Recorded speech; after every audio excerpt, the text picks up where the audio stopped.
Hello and welcome to Getaway Day. My name is Gautam, his name is Mason, and today is episode 83 of this podcast. If you are listening and you enjoy this podcast on Twitch, subscribe on your favorite podcasting app, YouTube. Make sure you don't miss any future episodes. Make sure you let us know your thoughts in the YouTube comments, leaving a review on Apple Podcasts or on Twitter and Facebook at Getaway Day Pod. Don't forget the notification bell on YouTube for the notifications. Smack that subscribe button, ring that bell. Let's do it. So what's going on today, Mason? You ready for episode 83? Let free agency begin. Oh, dude, I am so excited for it. I broke out the free agency coffee mug, which does say you make me a happy camper because I love free agency. It is probably the single best time of year because it's essentially the beginning of Christmas. Like shopping season. Exactly. Like forget about Halloween, forget about Thanksgiving. Those don't truly kick off the Christmas season. Baseball free agency does. So I'm here for it. We got our coffee. Let's have some fun. All right, so we're both ready to go. Speaking of shopping season, we're going to be spending a decent amount of this episode talking about the top of the free agent class. So maybe the top 10, 15, maybe 20 if we get that far, free agents. But before that, we're going to kind of take you through some of the recent transactions that have taken place over the last couple of weeks, I guess. Maybe even a shorter span than that. Maybe in the last week or so. Today was the roster deadline for 40-man roster protection of minor league players. It was also the deadline for players to accept or decline their qualifying offer. And I guess Friday we've got the non-tender deadline coming up. And then it seems like free agency is really going to start getting going here. Yeah. And something that just from kind of what we've seen here in the last like 3-4 days, it kind of feels like this offseason is a little bit different. We've started seeing some guys who have already kind of accepted new deals to stay with their teams. We've only seen one guy, I think, go to a new team on a full contract. But it kind of feels like as soon as we get to the winter meetings here at December 4th through the 7th, we might actually start seeing some movement of some players, which is going to be really fun. I know that's something we were talking about last week, but now that we've started seeing all these deadlines hitting and we've seen a couple guys sign, like it's kind of cementing that fact that this offseason feels different from off seasons in the last couple of years. Yeah, it's a good point because if you go back to last year, there was all the uncertainty about the lockout. Things were not really moving until right before the lockout actually started when there was a flurry of signings. Then there was no activity until months later when the lockout was finally resolved. And then you go back a year before that, it was coming off the shortened COVID season. So we haven't really seen what you would call a normal offseason since after 2019. This year is also important to note that it's the first year of the new CBA. So in past CBAs, we've seen a lot of free agent spending in the first year of a new CBA. So we'll see if that follows suit. Let's get into these extensions, though, for a bunch of relievers who have got some actually very huge deals. Edwin Diaz got a 5-year, $102 million deal to remain with the Mets. He's coming off an insanely good season. Obviously, he struck out like 50% of the guys he faced. But would you give any reliever, a 5-year deal and feel comfortable about it? So, based on past experience, no. No. In fact, that's across all relievers. I think the one that has like significantly burned me and gives me the most heartburn, I think it was only a 4-year deal, right? Brett Cecil? Brett Cecil, 4-year deal. Oh God, $30 million. But that was along miserable. the same lines. Anytime you're giving a reliever a 4-year or 5-year deal, you really cannot expect that to go well. I mean, you expect it to go well initially, but Yeah. You're sort of just paying up to make sure you secure this guy. And the Mets obviously want their lockdown closer back, but they're going to be potentially like cringing by the third year or the fourth year of this deal. Just if you just think about it, like they're paying the guy $20 million a year. With that kind of money, you can go out and get some very solid, like starting pitcher, a big bat, maybe. But you're giving it to a guy that basically pitches one inning every couple of days. Okay. He's locked down for sure, but so yeah, and the weirdest part about it to me is I would understand if so this could potentially be 6 seasons. Yeah. Okay. So I would understand if the way that Edwin Diaz's contract was structured basically gave the team an out after 3 years. But no, what it does is it's 3 guaranteed years of 17.25 mil in 23 and 24, 17.5 mil in 25. Then 2 $18.5 million player options that both have to be decided on after 2025. And then the Mets have a team option, club option of 17.25 for the 6th year or a $1 million buyout. And I like Edwin Diaz a lot. I hope he proves me wrong, but I do not see that club option for the 6th year being picked up. But the other part of it is that there is $26.5 million in deferred payments that he will be receiving payments until 2042. Yeah, so I guess that Bobby decreases the value ends, Edwin Diaz starts, basically. Yeah. For sure. And there's no real like precedent for these 5-year deals for relievers going well. The guys that come to mind are Aroldis Chapman in 2017. His is kind of showing exactly what we might see by the end of Diaz's deal. Like he was really solid. Chapman was really solid in the first few years of the deal, but the last few he's really not been the same guy at all. It just happens. I think even more surprising to me was the fact that Robert Suarez got a 5-year deal for $46 million. He's what? I think he's 31 years old already, and he just had his first season in the major leagues. It was no doubt it was a good season, but he is going to turn 32 before opening day. So he'll be 32 this season. So you want to be paying a 37-year-old reliever in the 5th year of his deal. That's going to be interesting. I just don't understand that move by the Padres there to re-sign Suarez for 5 years. Yeah. Now, again, Suarez can opt out after 2025. So this is the weird bit. I completely understand these sorts of contracts if they're club options. Them being player options, I know why they're doing that, but it just, with relievers, it feels really odd because it just kind of gives you that yuck feeling like it's definitely going to be picked up and it's definitely not going to go well. I mean, already, how's Raisel Iglesias' contract going? It's going really well. That one's going well, but it's only been 1 year. That's fair. So we don't know yet. And yeah. Fair enough. I'll shut my trap now. Well, but that's a good point. I kind of forgot about him from last year, but who knows how that's going to be looking in next year even. Yeah. These relievers, they just don't have the lasting staying power, really.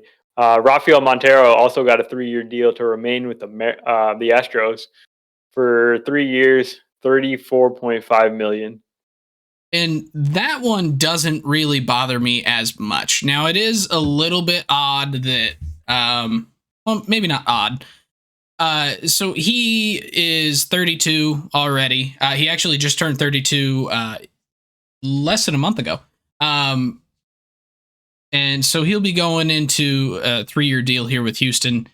Be 35 when he's done with that. But like that one doesn't feel as bad because it's only 3 years and it's only 10 mil each. Like it's a little bit Brett Cecil-esque, but even then that never really killed the Cardinals when that one went poorly. So like this is whatever.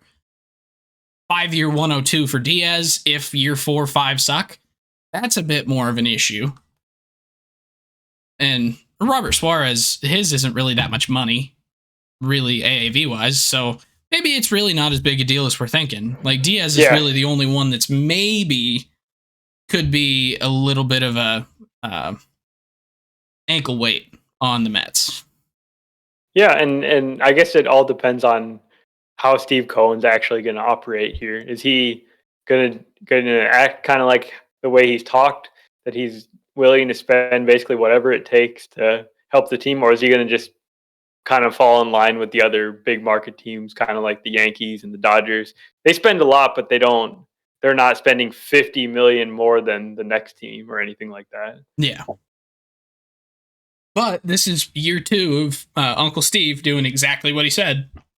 So let's see if he keeps following it up the rest of the offseason. He's still got other free agents to sign back with DeGrom and Chris Bassett and Brandon Nimmo. Like there's some other tempting guys that we'll talk about here in a bit that maybe he's in on. So all right, yeah. So let's move on from these relievers. Talk about some other guys that have re-signed with their clubs. Anthony Rizzo back with the Yankees, $40 million guaranteed with over 2 years and club option for the 3rd year. So I think Yankees fans really liked Rizzo. Rizzo really liked the Yankees. This seemed like just a really solid fit. I never thought he was going to go anywhere else. No surprise that he went back. Yeah, I mean, once you're a lefty with the short porch, you don't want to give up the short porch. It's a good place to be. Yeah, it's a great place to be. And him manning first over there, like he kind of feels like a really good Yankee. And he's kind of been that so far. Like he was always like Mr. Cub to me. Like obviously Ernie Banks is Mr. Cub, but he was the modern day Mr. Cub. Yeah. And then as soon as he went to the Yankees, it felt a little bit odd, but he fits really well with that team. Like he's kind of a no nonsense guy. He shows up, he plays ball well. Gives him a pretty decent defensive first baseman with lefty power. So it kind of made perfect sense. He did get the opt-out in his contract last year, but he basically just said, you know what? No, day 1, come on, just give me a new deal. And let's lock it in for a full 2. Yep. So that deal makes so much sense. I love it. So pretty much same thing with Clayton Kershaw. Like there's not a whole lot to talk about. He's basically going year to year. It seems like he just signed back for 1 year, $20 million with the Dodgers. No surprise there. Yeah, this one just feels like he doesn't really know how long he wants to stay in the league. So he's just going to keep doing what Waino was doing. And as soon as he's like, could be in a year now, just re-up 1 year deal. He's probably still going to be a Dodger for life, no matter how much Texas wants him to come over there. But yep. Okay, here's one that's a little bit more interesting, maybe. So Tyler Anderson received the qualifying offer from the Dodgers. The qualifying offer had a value of $19.65 million. And the way Tyler Anderson rejected the qualifying offer was by signing a new deal with the Crosstown Angels for 3 years and $39 million. So he takes less money on an annual basis, but he gets the 3 years locked down. He's coming off a career season with the Dodgers. I'm not sure the Angels can help him replicate that. They're not really known for helping their pitchers succeed in any way, but like this is a nice little deal for him, and I like it for the Angels too because he's a quality middle of the rotation starter. Yeah, so this deal and the next guy we're going to talk about, so I'm going to go ahead and bring him up now. Martin Perez, who accepted the qualifying offer of $19.35 million. 19.65, yeah. 19.65 million. They're both kind of in similar situations. They're both like early 30s pitchers coming off a career year. Both were offered the qualifying offer. Tyler Anderson decided to take that and get 3 guaranteed years. Martin Perez decided to stay with his club and maximize money this year. And I kind of think that I kind of like this for Tyler Anderson a little bit better than I like it for Martin Perez. Because both of these guys, if you look kind of historically, they kind of struggled with certain aspects of the game. Neither is a huge strikeout guy. The home run has been an issue for them in years past. This year, they both excelled at limiting the home run. Tyler Anderson to the tune of a .71 homers per nine, and Martin Perez was, I think, sub .6, wasn't he? Like, it was ridiculously low. He didn't give up a home run for months. It was .5. Was Martin Perez's home runs per nine. Those are numbers that are not sustainable over a multi-year period. I mean, there's not very many people that have been able to do that when they're pitching the full season, 180 innings. So Tyler Anderson kind of, I think, it feels like he knew that it was not likely he was going to replicate exactly what he did this year, although I do think he could still be a really, really valuable pitcher. Martin Perez bet on himself, it feels like. So we'll see how it works out for both of them. I think both of them could be really good deals for the players, but I personally think the Tyler Anderson is maybe the one that I would have taken in that case. Yep, definitely makes sense. I don't really have anything else to add.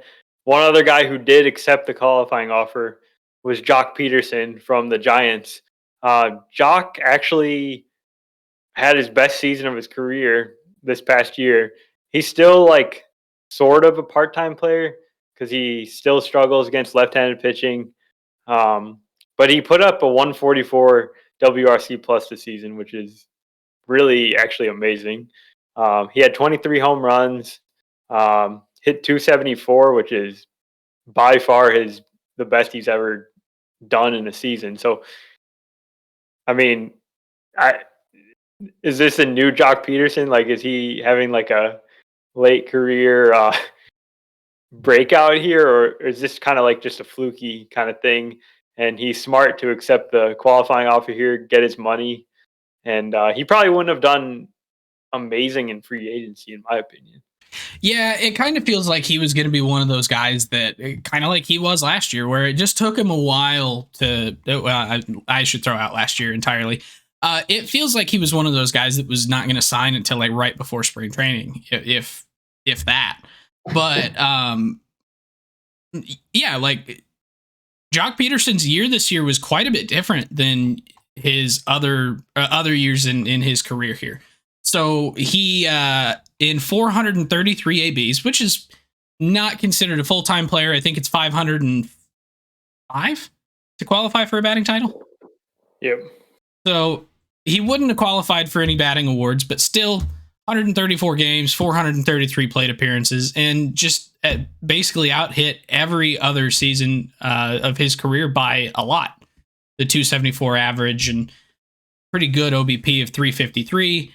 Like, it doesn't feel like it's just a platoon situation necessarily. Like, it feels like he benefited from a platoon while also being better in general. Because I don't think you could do that over 430 plate appearances just because of platoons. No, but I mean, the Giants do use platoons a lot. He only had 49 at-bats against lefties in the season.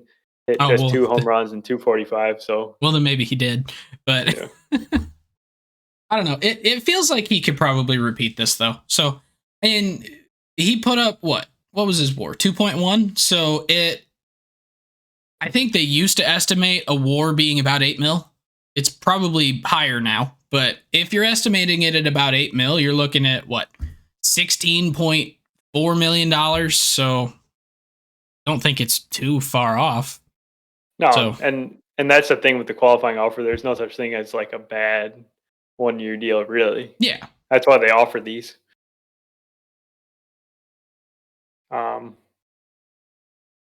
Anything else? I don't before think we get so. into free agents.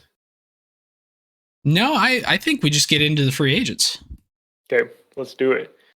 Obviously, the top of the free agent market, we have to start with Aaron Judge. And the question, will the Yankees pay up for this guy who went out and bet on himself, didn't accept the initial Yankees offer earlier this season or before the season, went out, had a historic year, likely MVP season. Is another team gonna try to like drive up the price at least, or can they swoop in and get this guy? So I'm actually going to ignore your question temporarily and pose a different question. And then I'll come back to that. Okay. Is Aaron Judge actually the number one free agent? If you're going by No. results from last year, absolutely. Yeah, I should have mentioned that I'm going strictly off the Fangraphs top 50 free agents article from November 7th, where they've kind of come up with estimates for what these guys are going to get and their own ranking of the free agents. I don't think Aaron Judge is the number one free agent, and I can go into a lot of reasons why. And kind of the main reason is his age and probably what he's asking for. He's 31 years old.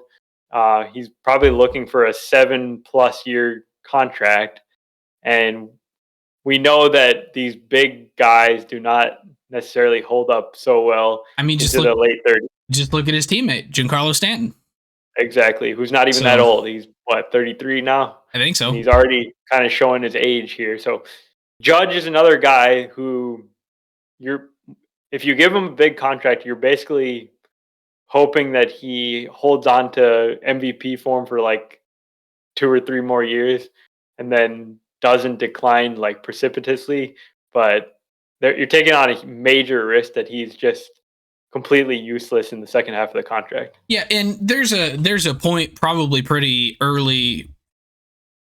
I say pretty early in the first half of a long-term deal where you consider moving him to full-time DH to get him off his feet, keep him a little bit healthier so he's not crashing into walls, not diving. But he is a really, really good defender in center field. So it's one of those that like you want to use him in the field because of how good he is. And with Stanton, you kind of have to put Stanton to DH anyway, so you're a little screwed there. But to maximize your contract value with Aaron Judge, you almost have to keep him out of the field in about a year or two.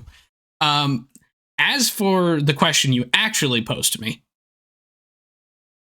it does kind of feel like there's no way he goes anywhere else. I think there's teams that want him. I don't think there's teams that are willing to give him more than about 5 years that are not the Yankees. And I think the Yankees will go out and give him 8, 9 years just to lock him up. And they'll be paying for past performance. It's inevitable. They're going to be. But if you're a team like the Yankees, do you care? I think this is one of the cases where you can't care. You just gotta do everything it takes to bring back your superstar. And the other thing that makes me think that they're going to do it is Hal made a public statement of potentially bringing back the captain tag to put it on Aaron Judge. So we'll see if that's tempting at all. I don't know that it's really. I mean, it would be cool to be recognized as the Yankees captain. But okay, so this one's just for fun. Just give me any team in the major leagues. Just put Aaron Judge on that team and just like describe that to me. Describe it how? Just however you want. Like how he would fit on the team. What it would look like, basically. Okay, hear me out. Chicago White Sox. Okay. I think bringing in a new manager, someone who's been outside the building for the entirety of their career, bringing him in with Luis Robert, with Eloy Jimenez, if they can get Jose Abreu back, Yohan Moncada over at third base, Andrew Vaughn, like you're starting to build a really, really good hitting team. You actually have Tim Anderson. And Tim Anderson, thank you. So your only hole is really second base, which has been a hole for a while for them. And outfield is a major hole, I would say. Well, that's why you have Aaron Judge. Because now you have Luis Robert and Aaron Judge. You can potentially think about putting Eloy at full-time DH. They have too many DHs is their problem. I know, but Aaron Judge fixes that issue. Aaron Judge helps fix that issue. I think you can put Andrew Vaughn out in left field maybe, and he could do a pretty solid job. Eloy just needs to never touch the field again. So I think you could build a really, really good team with Aaron Judge on that White Sox squad. So, like it. What, That's what, definitely a good what fit. team would you go with? Well, I was talking about it before. Well, yeah, but and this one's not realistic at all, but I'll say it anyways. Aaron Judge on the Guardians. There's no other team, I don't think, in Major League Baseball that needs Aaron Judge more than the Guardians because of their lack of power. They've got good pitching. They've got a great bullpen. We saw it in the postseason. they can They've get got on base. pretty good young players. They get on base. They make a lot of contact. They need a big bopper in the lineup that can mash some bombs, and that's Aaron Judge. And they need an outfielder. And they need an outfielder. So I don't know. It just feels so. Aaron Judge is gonna make any team better. Pretty much. I can't think of a single team that gets worse adding Aaron Judge. No, he's the MVP. Yeah. Yeah. He fits on every team. Exactly. But it does kind of feel like that division. He could pretty much take a team from being, I don't want to say irrelevant because Cleveland just won the division and I just put him on the White Sox who have been decent, just underperforming the last couple of years. But like, I feel like even if you put him on like the Royals improved by like 10 wins. Yeah. So, well, maybe not. They don't really have a whole lot else going on, but Bobby Witt Jr. and him, that'd be fun. All right, so I guess the last question I have for you on Aaron Judge is, how long does he actually get? He's getting $300 million. I have no doubt in my mind about that. But if he's getting $300 million, then he's definitely getting at least 7 years. I can see that. And I do think some team is going to do, whether it be maybe a team like the Giants that has been rumored to be like going after big free agents, or just going back to the Yankees, which seems like the most likely thing. But like we were saying with Freddie Freeman a year ago, like everyone thought the guy was going to sign back with the Braves, and he didn't. So let's not rule out another team. That's very fair. So. Okay, let's move on to the number 2 guy on Fangraph's list, Trey Turner, 30-year-old shortstop, coming off, I wouldn't say like a down season, but it wasn't quite what he did in 2021. Showing some slightly concerning trends in terms of like the contact that he's making, kind of striking out more than he did in 21. The power wasn't the same. But I really like Trey Turner just because he's a really well-rounded player. Like there's nothing he's bad at. He's got some power. He's got a lot of speed. He plays solid defense. He's got a really good hit tool. I mean, this seems like a player that's going to, he's the opposite of Aaron Judge. He's going to age very well, I think. So I'm going to slightly disagree with you on something you've said. I don't really think that his season this year was too much different from the season in 21. I think the only big difference you see is in his power. 21 home runs and 708 plate appearances versus 28 and 646. But his strikeout rate is still right around his career average. It was 18.5 versus 17 and 21. But every year, with the exception of shortened 2020, he's been between 17 and 19.9, getting rid of his 27 game 2015. So I don't think the strikeouts are really a big thing. His average was down under 300, but we've seen that before. The steals are still there, still on base a lot. I don't know. I think the power is really the only thing that really dropped off this year. And part of that is that his hard hit rate was down. Right. I'm definitely picking nits with him. Like, I think he's a great player. I think a lot of teams should be really interested in giving him a long-term deal. Like I said, I think he's gonna hold his skills deep into his 30s. I think so. I'd be fine giving a guy like Turner 7 years, as opposed to Judge. Yeah. And so this definitely feels a lot more like well, I guess it would be kind of right in between the Seager Semien contracts and what you saw in like Story and Baez, like because that was what 10 years versus 5 or 6. Yeah. So Seager at the 10-year contract, and then Baez and Story got 6-year contracts. Yeah. What was Simeon's again? Was it 8? Simmons was 7. 7? Yeah. That kind of feels like what we're looking at here, in my opinion. Now, the question is, which one of the 800 teams that need a shortstop is it going to be? Because the Dodgers are out of shortstop right now, but there's a bunch of others on the market. The Twins are out of a shortstop right now. Talk about the incumbent here in a minute. You got teams like the Cardinals, who really only have a few holes left in their roster, mostly pitching, but they say they want to spend more money. Are they going to go after a catcher? Are they going to go after a shortstop? There's plenty on the market. Like, it would be stupid not to at least ask. I was going to say Houston, but that's dumb. I don't know. There's plenty of teams that need a shortstop. Yeah, and like even the Yankees, like they showed a lot of faith in Oswaldo Cabrera and Oswald Peraza there late last season and coming into the postseason. But who's to say that they don't have Cabrera play left field, bring in a big free agent shortstop, maybe move Peraza?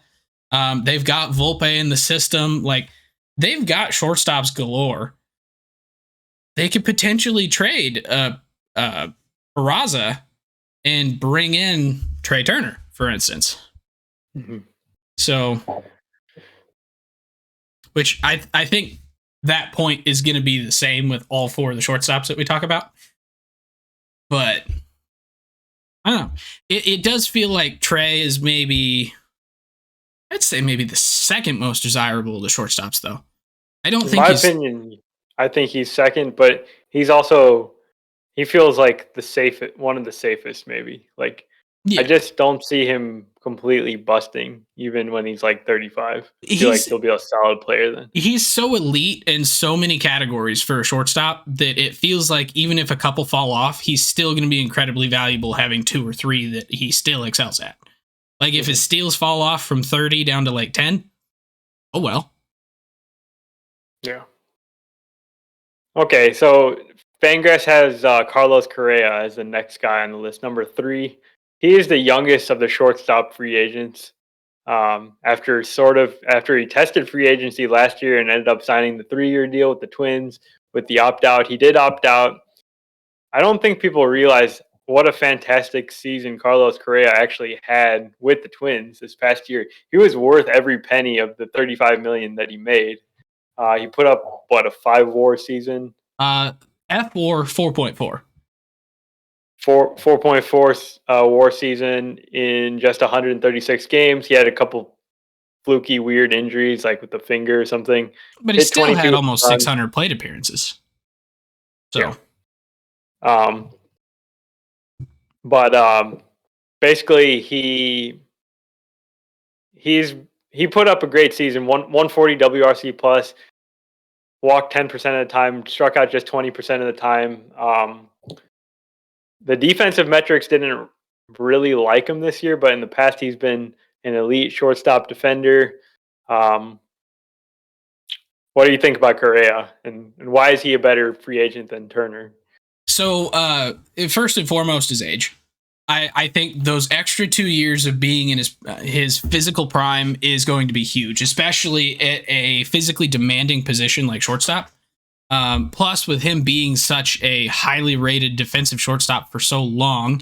And by the way, he's had a couple of down seasons defensively. 2019, 2017 weren't really the greatest defensively, but I mean, we still recognize him as being possibly the best defensive shortstop in the league. So I wouldn't really be too concerned with how the defensive metrics didn't like him this year in particular. But I mean, the dude is a pretty consistent 280, 290 hitter with 20 bombs. A low strikeout rate, a pretty high walk rate, and a really good defender at 28 years old. Like, the only difference between him and Trey, in my opinion, is the 2 years of age and the steals, but whatever. The steals are the steals, right? They don't necessarily like impact the total value. In many ways, Correa is a better hitter than Turner because he's got better on-base skills and better power, I think. Yeah. Although, So, to be honest, the last couple of years, they've been about the same power-wise. sort of, but At least in in overall home run total, yeah. home run total and ISO. Yeah. But, yeah. But Yeah. I do like Correa to get a 10-year deal somewhere in the realm of that Corey Seager, $300 million, 10-year. Do you think he breaks the 325 million of Seager?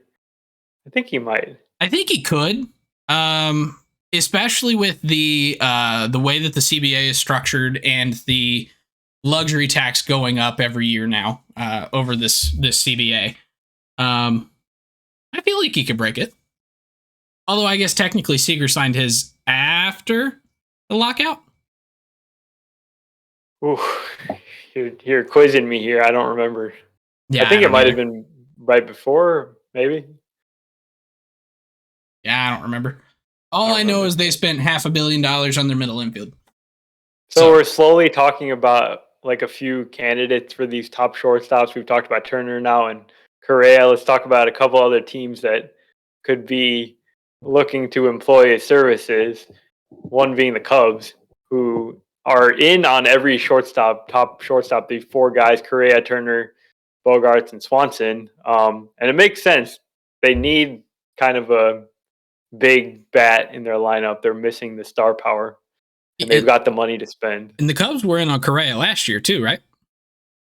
It seemed that way, but it also seemed like they weren't willing to give the years. So that might come into play again here, because you're saying Correa might get the 10-year contract. I'm not sure the Cubs are willing to do that. So, and to that point, I don't think we've talked about the guy that'll end up on the Cubs. Personally, I think I know who it'll be out of the four if they end up getting one, and I don't think it's one we've talked about yet. Bogarts? Nope. Swanson? I think it's Swanson. I won't be happy about that, but we can talk about that when we get to Swanson. Well, I didn't ask you. This was my opinion. But yeah, but like you've got a couple other teams that obviously need shortstops that I haven't even mentioned yet. Orioles. If we can throw out some unusual teams, like when are the Orioles going to spend a little money here? They're starting to build a very nice young core, but at some point you have to sign a free agent, right?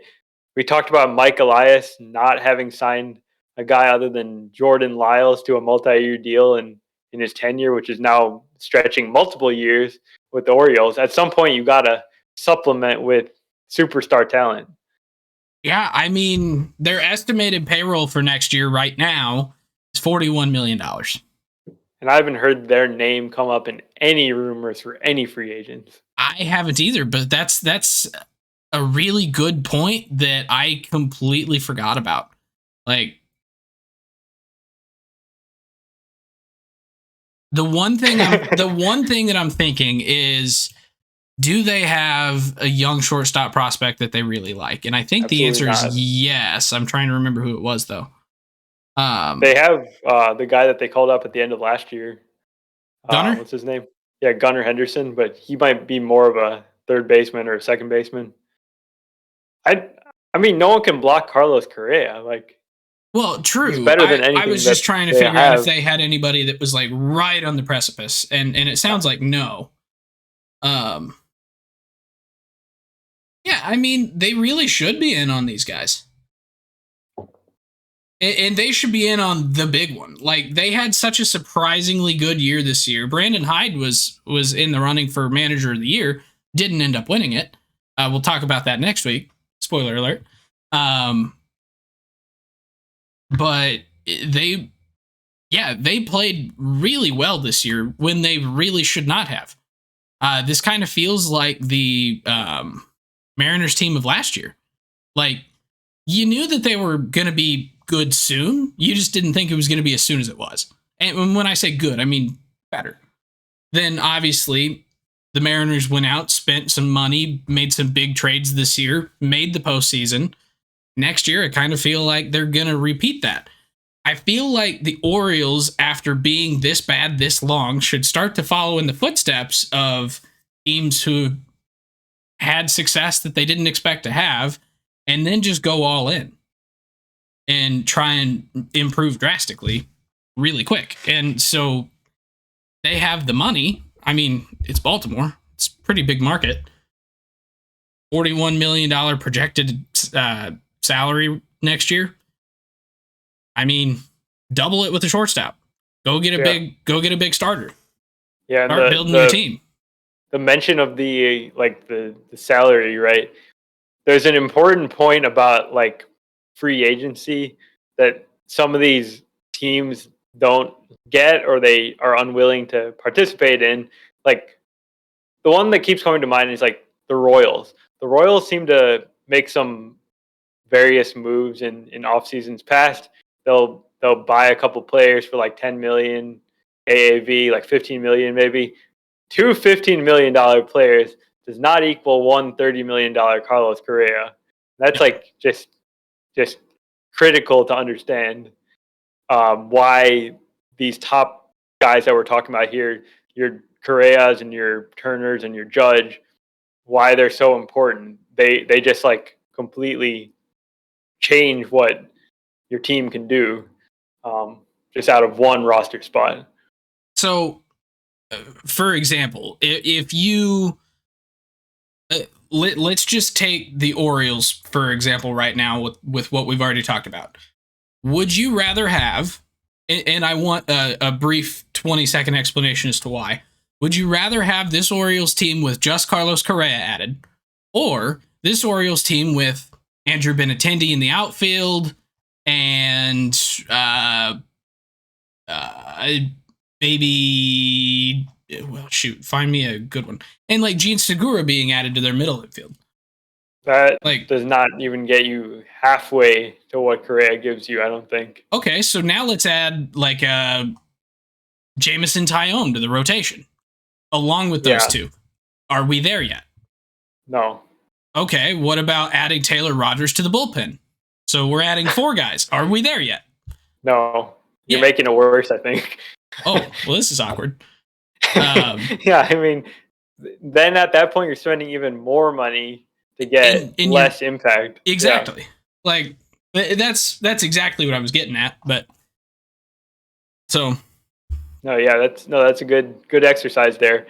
How about we move on to a guy that's going to command a ridiculous amount on an average annual basis? All right, Jacob deGrom, 35 years old. When he pitches, he's the greatest pitcher anyone's ever seen, basically. The key is keeping this man on the mound and keeping his body in functional form for pitching the way he does. I believe he started 22 games in the last 2 years combined. Sounds about right. 26. My bad. 26. For 156 innings.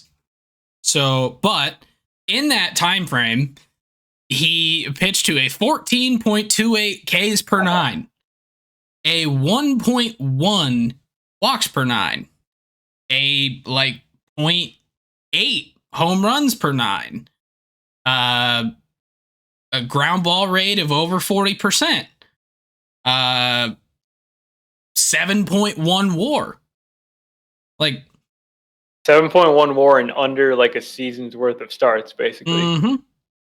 Yeah. So this guy, I mean, he deserves like the contract he's going to get. I'm guessing he's not going to be out here getting a 5-year deal. He's probably going to get a 3-year deal that breaks Max Scherzer's record for AAV from last year, which was like 43 million per season. Okay. But what team do you think is a fit for him in terms of like it's probably a team that wants to win right now. Is a fit for him? I think we're getting a little too obvious on who I'm about to say, because you and I have been talking about like what I think my Cardinals need to do in this offseason. And the 2 things they need is a catcher and starting pitching. And the starting pitching on this club is all pitch to contact. There is no swing and miss, no whiff, no nothing. Getting a guy like Jacob deGrom is the dream. It's not going to happen. It's not going to happen. I'm just going to throw that out. It's not going to happen because the Cardinals I've never heard of them spending more than any other team. Correct. For a top free agent. Correct. So it's not going to happen, but that's the fit. is a team like the Cardinals that has a lot of ground ball guys, has a good defense behind him, but you need a different look. You need something to get you over that hill, because you make the playoffs, then you do nothing there. Like, this is a guy that can take you from being that team to being a championship team, even if he's only pitching half the season. So if you've got pitching depth to fill those starts that he misses, you're probably in pretty good shape. And the Cardinals have depth. It's not like, it's nothing that you're going to look at and go, oh my God, they have so many pitchers that are dominant. They've got like 5 number 5 starters, but it'll get you innings. So adding a guy like DeGrom would be ideal. There's a guy in a few that I think is the better fit monetarily, who kind of does the same thing, but we'll get to him in a minute. But what do you think about Jacob DeGrom getting the 2022 Carlos Correa deal?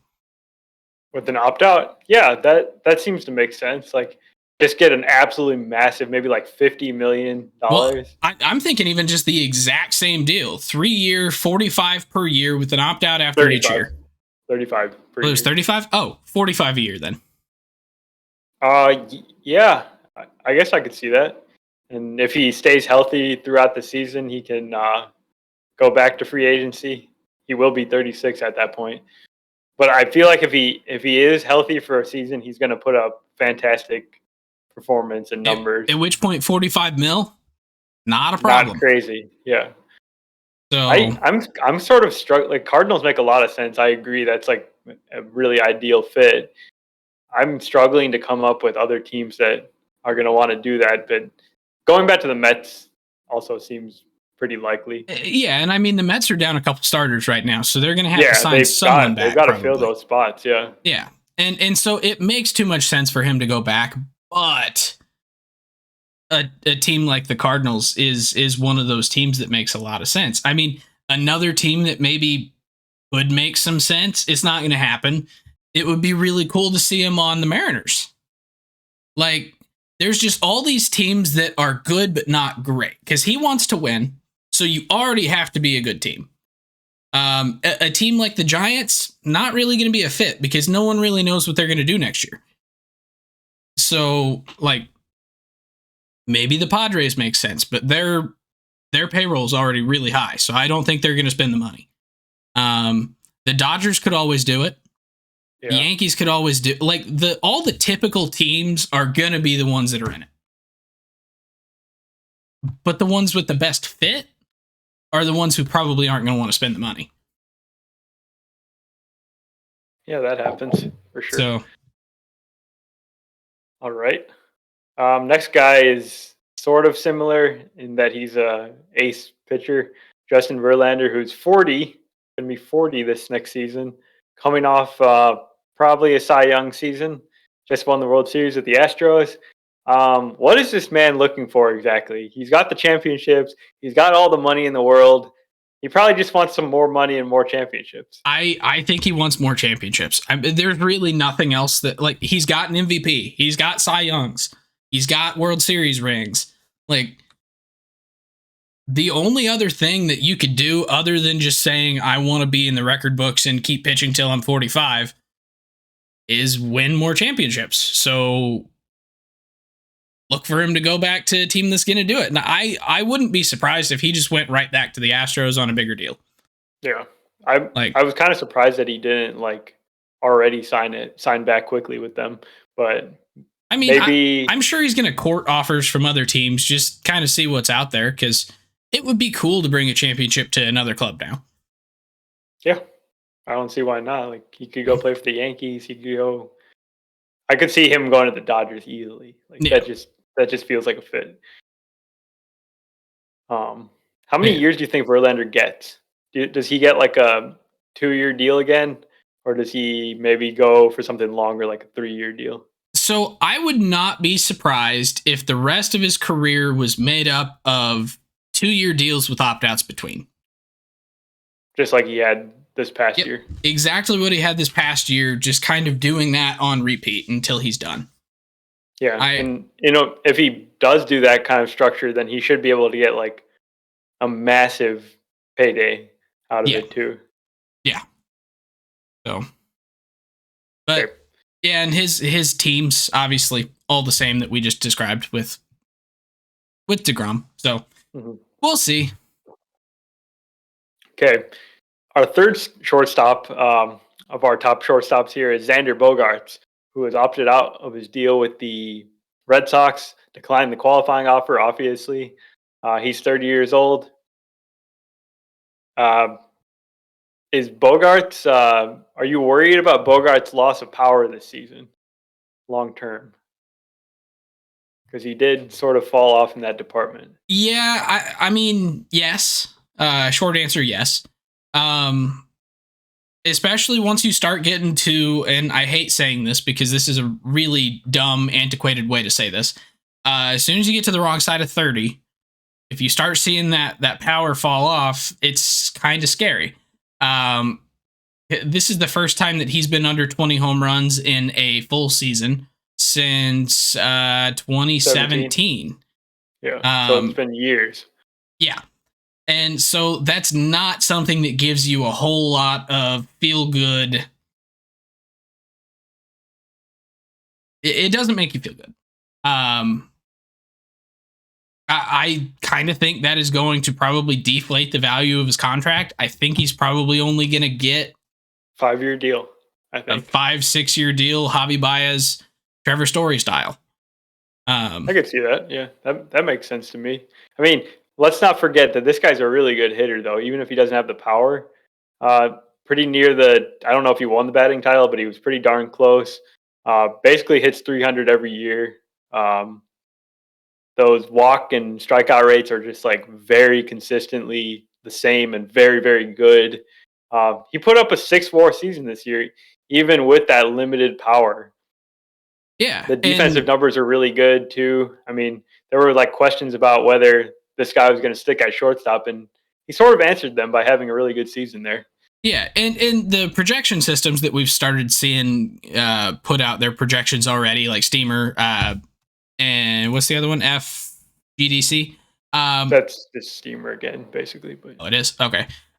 They're basically expecting Bogarts to be back at that 20 home run territory. So, projections don't seem to be too concerned about the loss of power. They don't think he's going to be a 30 home run guy again, but then again, he's 30 years old, so I wouldn't be expecting that either.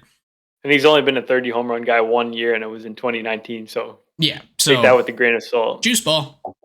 Juice ball. Uh, Um, yeah, but I really Xander like Xander. I think his fits are maybe a little bit different than the fits that we were talking about for like Correa and Turner. I feel like he's one of those guys who could go to one of these teams that's not going to spend as much money. He feels like he would be a really good fit on the Cardinals. He feels like from a year standpoint, he's going to be a really good fit for the Cubs. He feels like he'd be a good fit on the Mariners, who, if they want to improve their team, as much as I love JP Crawford, that's probably the position to improve. Move JP over to second, bring in Xander to short. Like, those are kind of the teams that I see in the running for Bogarts, along with whoever misses out on the other two. and along with the Boston Red Sox, who have just gobs of money to spend, and they probably want to retain this guy as well as extending Rafael Devers. Like, Yep. why wouldn't they want to bring him back? I don't know why. Exactly. So, And they should be, I guess, unless he wants out or something, they should sort of be the leader, I think, to bring him back. yeah. And like, they're not paying JD anymore. So they've got that money too. Oh So, yeah, JD's a free agent, right? Yep. Forgot about that. Okay, we got one more shortstop to go, but first, one more pitcher, Carlos Rodon, who held up all year with the Giants on his 1-year deal. Actually, it wasn't a 1-year deal; it was like a 3-year deal. Opt out, I think. I believe so. Yeah. Yeah, so he opted out of that. This guy, when he pitches, he's so much fun to pitch. He's very feisty, strikes everyone out, throws like ridiculously hard, left-handed pitcher. I mean, there's a lot to like here. Has terrible health history. every year of his career except for last year. So that's always a concern with this guy. What Well, do you think? he's had 2 years that he was pretty healthy. What are the 2 years? The last year with the White Sox, and then this It year with wasn't the healthy. Giants. It wasn't healthy by the It end. was more healthy than other years of his career. Yes, but This is the guy that I want the Cardinals to sign, and that I think they can. yeah, He's just know that it's going to take a 5-year deal, probably worth over $20 million per year. So yeah, but he's still a high strikeout guy. He doesn't really walk a ton of batters. He's been a different pitcher here the last 2 years than he was early in his career. And the type of pitcher he is right now is exactly what this Cardinals team needs.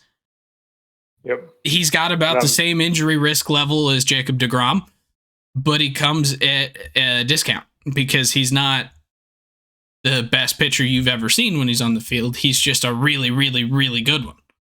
yeah, not much of a discount, I will say though. Median consorts here on Fangraphs has him getting 5 years and $135 million. So that's more than Robbie Ray got, more than Kevin Gausman got last year. So you're paying a lot. That's true.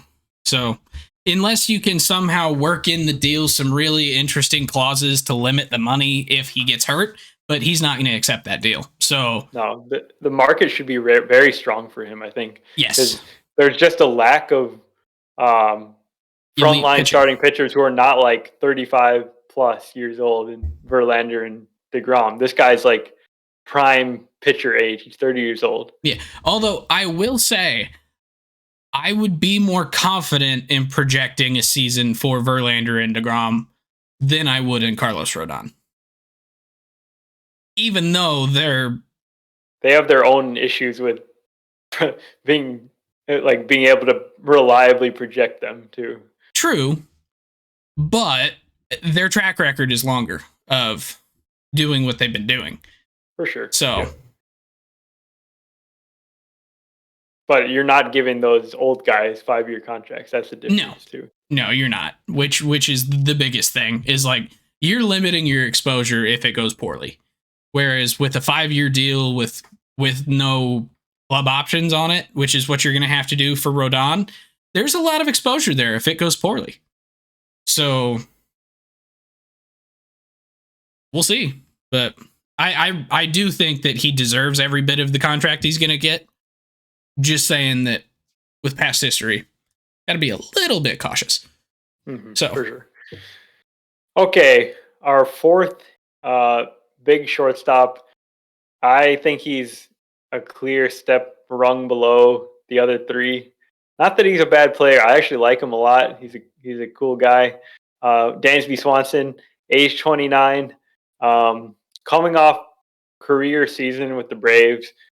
This is like the one Braves core piece that they have not extended. If I find out tomorrow that he signed like an 8-year contract for like $100 million or something with the Braves, I'll be like, how does Alex Anthopoulos do this?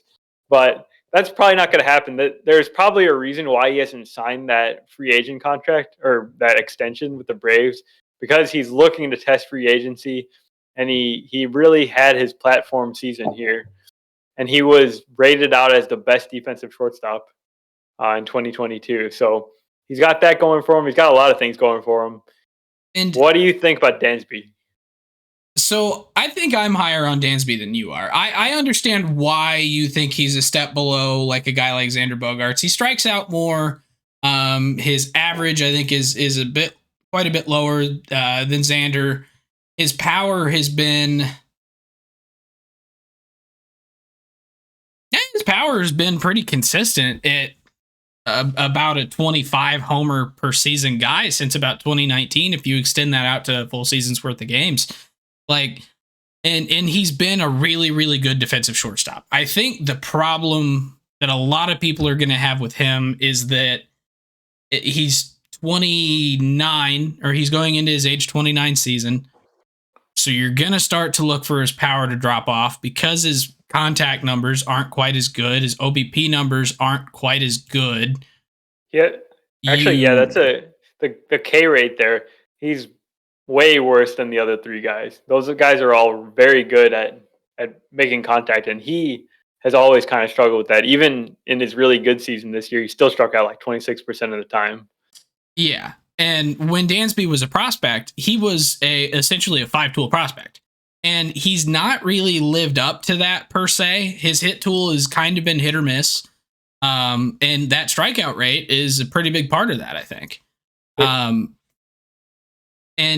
it's kind of just gotten worse over the last couple of years too. Because I mean, the first bit of his career, he was down at about a 22-23% K rate. Now he's up to about 26-27. But even still, he's been having his most productive seasons at the plate. Still like a 10 to 15 steal a year guy plus defender. I don't think he's as big of a step down as people think, because I think his defense holds him up. Defense holding him up, yeah. I've heard that argument a lot, but it doesn't get you money. Yeah, but I think it does get you money actually. I'm gonna make a comp here. All right. That's very close to me.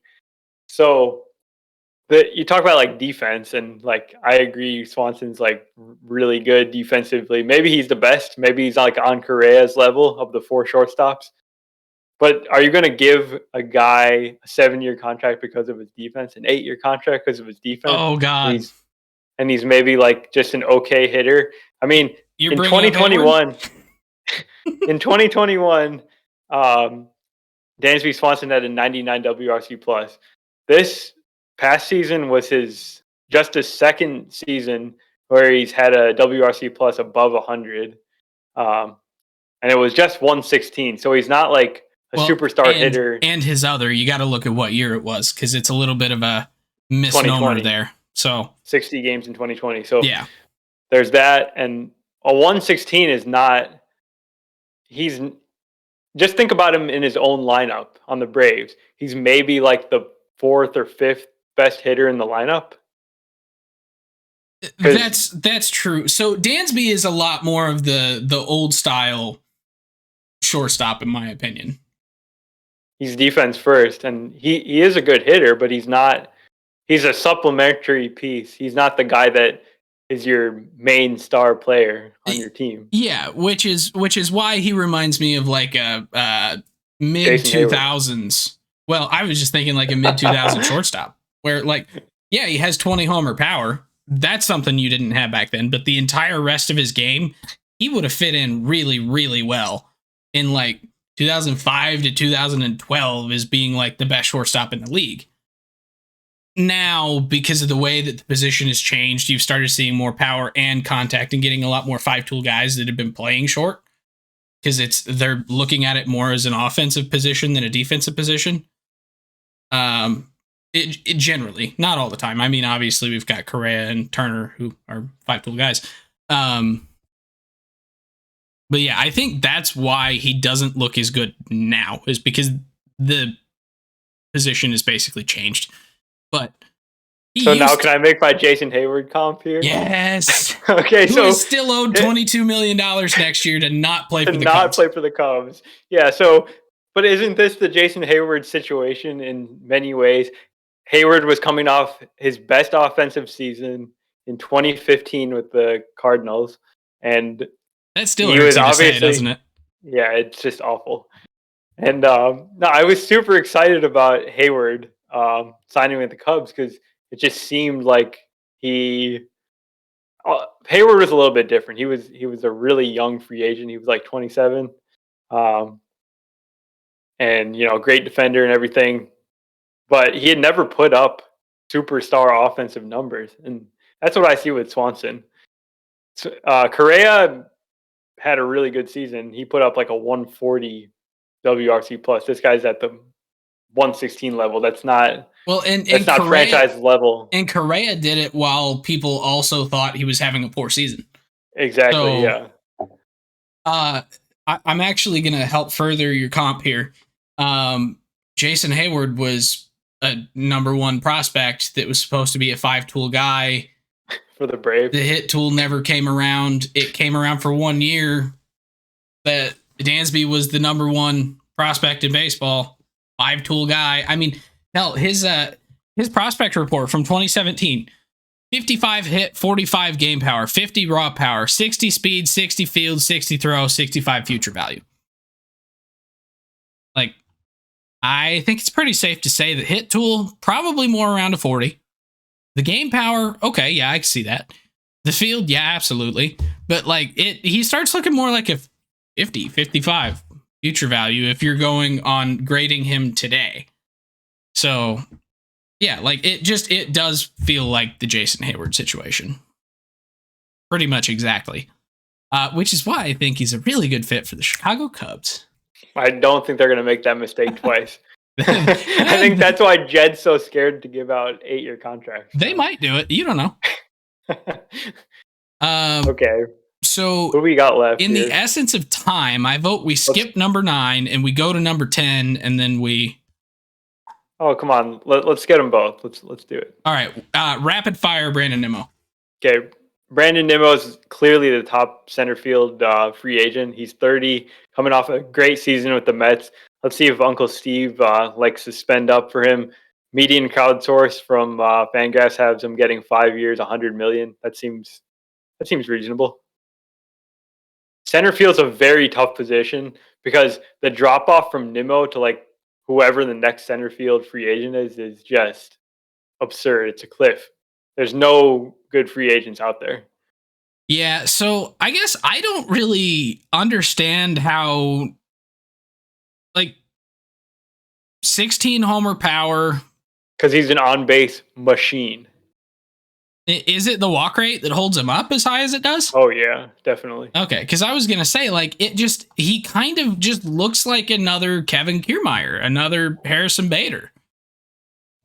But I guess if his walk rate is what keeps him so highly rated, yeah, that makes sense. But I don't know. It doesn't feel to me that he is really that big of a free agent. I don't know.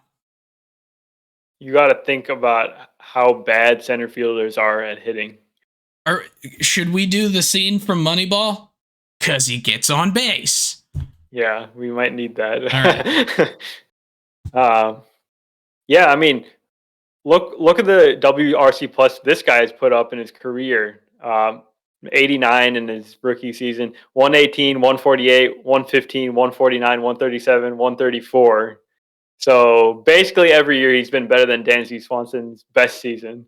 But he's only had 2 seasons where he's had over 400 plate appearances. That's true, yeah. Injury's been a major issue for Nimmo. This year he was able to stay healthy all year, so that's something to keep an eye on too. Yeah. So I don't know. I still think Judge is the clear number 1 center field free agent. If he's a center fielder, I would put him in right field. I would also put him in right field, but I feel like if you need a center fielder, I'd still look at him first. Yeah. Okay, and we'll finish up with our last free agent here, the number 10 ranked by Fangraphs, Wilson Contreras, 31-year-old catcher. And in a lot of ways, in a lot of ways, I think he's maybe the most interesting free agent. I don't think he's the best free agent. I don't think he's the one that is the flashiest, but I think he could be the most interesting fit, or the most interesting guy to follow and see where he fits and ends up. Yeah, well, I mean, what's not interesting about him is that he is a 31-year-old catcher, and we know how catchers age very poorly. And the other free agent catcher is a 32-year-old defensive catcher. So you have a 31-year-old offensive catcher in Wilson Contreras, and then a 32-year-old defensive catcher in Christian Vasquez. And these are the 2 guys that are basically going to... I thought Christian Vasquez was an offensive catcher. He is not, surprisingly. Kind of is. Hey, kind of, but no. He hits better than more than half the league. And he's still deemed a defensive catcher by most people. But yeah, like these 2 guys are kind of similar yet different. Like Christian Vasquez is regarded for his defense and how well he can lead a staff. Wilson Contreras is mostly regarded for his bat. And I personally think his defense is undervalued. But last year, 3.3 WAR, 243, 349, 466, with 22 home runs at the catcher position. 21% K rate, 9% walk rate. Like, he's a really good hitter. And so there's, with the way that the catcher position has been and just the lack of like true superstar level talent at the position outside of like JT Realmuto in the last couple of years that's been on the free agent market, this is the most intriguing catcher we've seen on the market in a long time. Yeah, and just a side note on him, this season when he was able to not have to catch like every single game, he got a lot of DH time. He was like very good as a hitter. He's good enough to be like playing some other position like left field or first base or DH part of the time, and maybe you don't have to play him at catcher every day. He's that good of a hitter. And that might even like increase his value. Yeah, and so that's why, like, and I'm going to end up talking about the Cardinals again. That's why, like, a lot of Cardinals fans really want Wilson Contreras on the team, is because, like, teams that have young catchers who are in the system that they want to try and see if they can make it at the major league level, like the Cardinals do with Ivan Herrera, kind of Andrew Knizner, although I kind of think Knizner's on the way out if they get another backstop. It allows you to use him in that DH role more often. It allows you to bring up a young catcher who's still in the minors, get him some playing time, but still have Willie there if you need a true leader major league catcher. So a lot of teams will see that, and I think those are the teams that are the best fit, is a team that has another good defensive catcher. Yeah, for sure. A team like the Astros, if they still have Martin Maldonado. They do.